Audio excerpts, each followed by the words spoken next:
All right, we're here with Nate Evans, founder and CEO of Woodworking with a Purpose. Wow, this is a movement that's gained a lot of steam.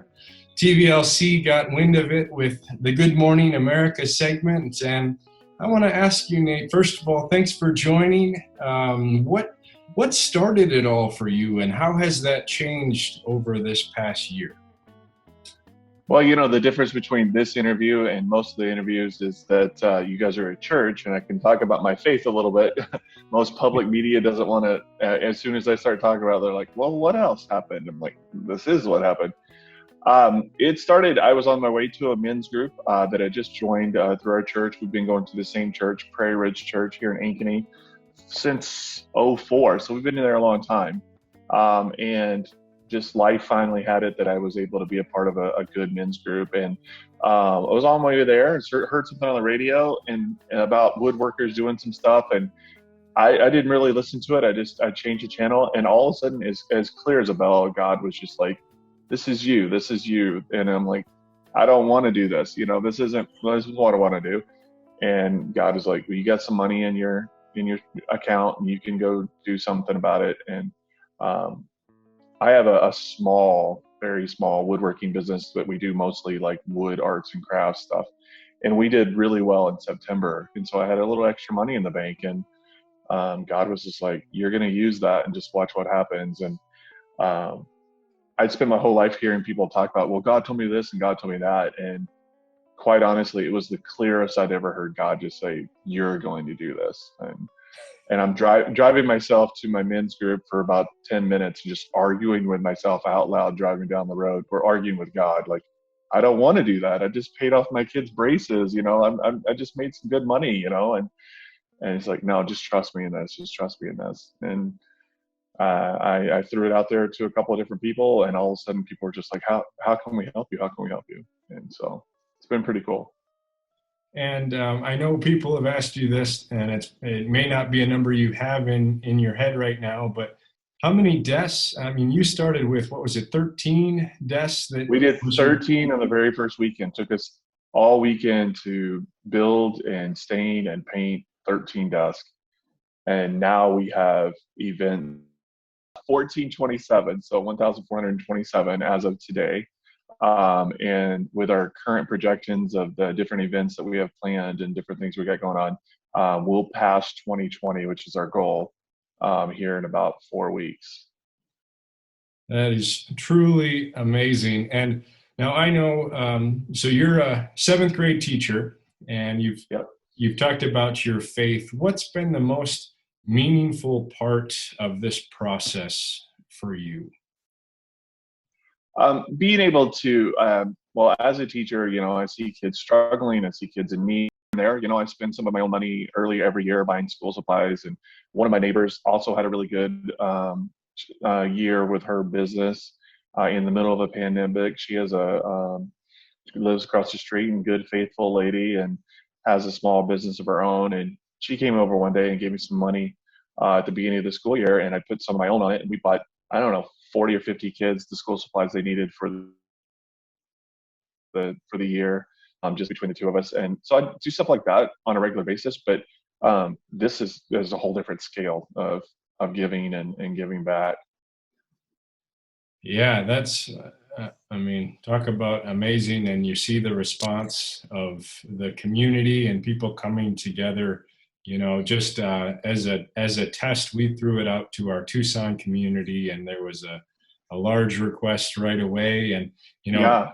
part of the wondering was, oh well, now with numbers trending down, more and more schools are going back to in-person learning, and I kind of naively thought that maybe there wouldn't be as much of a need. And that couldn't be further from the truth. It acknowledges that a lot of people don't have desks to begin with, or a place to call their own. As one who's seen this and had these new cool opportunities spring up really throughout the country, and starting a new movement, what advice would you have for us in our church as we see how we can do our part in this neck of the woods? Well, I think we're called to be the hands and feet of God. And I think that's a legitimate, literal thing that Christ meant when he told us to do that. I mean, we are supposed to love God and love our neighbors. And if our neighbors are in need and we can fill need, then we should. And kids need a space to grow and learn. And as much as everybody wants to be back in school and everything, I've been in school all year long. We've had kids in person, and I have an online class. So I've been working since August. It's not anything new. We only had like a week and a half that we had everybody online, and then we were right back at it again. So uh, if you're just getting going, your local Facebook groups, your contacting the schools, posting it on Facebook, who's a teacher, who's a counselor, who can help us. And I had someone tell me really early on, because I was very nervous about people giving me money, and I wasn't a nonprofit, and I'm still not a nonprofit yet.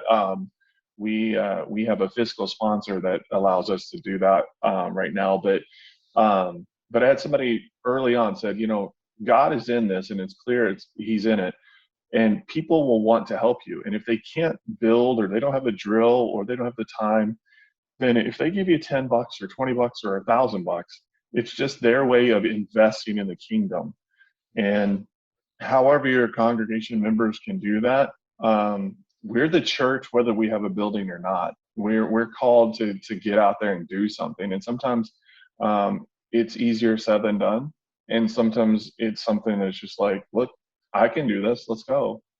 And believe it or not, I had never built a piece of furniture before the summer. And I didn't grow up doing this kind of stuff. My dad came from a carpentry background, so it's in my blood, so to speak. But my dad refused to show me stuff because he had to grow up around it and hated, hammering and sawing and all that stuff and everything by hand. And other than a hammer, he had an old Black & Decker skill saw, which I still have of his.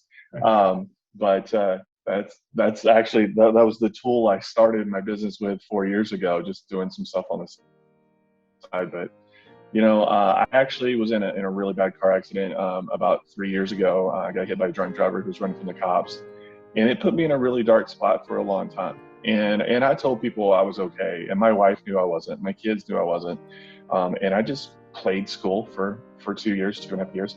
And this summer, God was just I started hearing and understanding how to hear God, and that it's my voice I'm hearing, but it's clearly not my thoughts.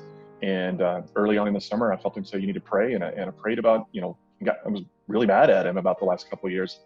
And then he brought people into my life and built a tribe around me of godly men and women and kings and queens to watch out for me. And I've had people speak prophetic statements into my life that have come true. I've watched all kinds of cool godly things happen. Just trying to follow whatever he tells me to do, which isn't something I can say in the public classroom. Well, we so appreciate your willingness to share a little bit. I know it's just a snapshot of something so grand and something that is having ripple effects across the country. And when God's involved, you never know how far things are going to go and take. And so we want to thank you on behalf of TVLC, and I hope that we can keep in touch. And I'd love to hear your latest numbers several months from now, and you can hear ours starting off. So. Yeah, absolutely. We've had folks from all over the country, Montana, all the way up to Ontario, Canada, down to Baton Rouge. So it's cool to hear somebody in Tucson's picking up where we're leaving off. And my goal when this whole thing started was just a couple of hundred, and then the need just kept coming and coming and coming. And I just looked like, you got to help me, God. You got to give me other people that can help me. And he has just opened a whole wheelhouse of things, of people to volunteer and help me and help other kids. So it's been pretty cool. So I appreciate the shout out, and I appreciate the attention, and it's really great that you guys are picking up where I can't be, and be in the hands of feet of God.